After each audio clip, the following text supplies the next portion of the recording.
ମୋ ନାଁ ରୁଚିସ୍ମିତା ସେଠେ ମୁଇଁ SKGHS ସାଗଲପୁରରୁ ଆସିଛେ କେତେ ପଢୁଛ ଏଇ ଦଶମ। ଆଜି ଫାର୍ଷ୍ଟ ପ୍ରାଇଜ୍ ପାଇଲୁ କେନ୍ତା ଲାଗଲା କାଣା ଦେଖିଥିଲୁ ସେ ବାବଦ ଭଲ ଲାଗଲା ଜାନିକରି ଯେ ଫାର୍ଷ୍ଟ ପ୍ରାଇଜ୍ ଆନିଛେ ବୋଲିକରି ମୁଇଁ ମୋର ଯେନ୍ ପ୍ରବନ୍ଧ ଥିଲା ମୁଇଁ ସେଥିରେ ଉପସ୍ଥାପନା କରିଥିଲି ମୁଇଁ ବୃଦ୍ଧମାନଙ୍କର୍ ଲାଗି କାଣା କରିପାର୍ମା ଆମେ ହେଲେ ସେମାନଙ୍କର ମନ୍କେ କେନ୍ତାକରି କିଛି ଯନ୍ତ୍ରଣା ଅନୁଭବ ନି ହେବା ସେଥିର୍ଲାଗି ଆମେ ନିଜର ତରଫରୁ କେତେ ଚେଷ୍ଟା କରିପାର୍ମା ସେ ବିଷୟରେ ଏକା ହିଁ ମୁଖ୍ୟତଃ ବର୍ଣ୍ଣନା କରିଥିଲି।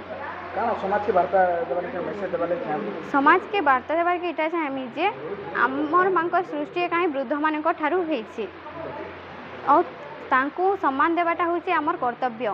ସେମାନେ ଯଦି ନି ଥିବେ ବେଲେ ଆମେ କେନ୍ସି ବି ପରିସ୍ଥିତିର ସମ୍ମୁଖୀନ ହେଇ ବିଲକୁଲ୍ ନାଇଁ ପାରୁ।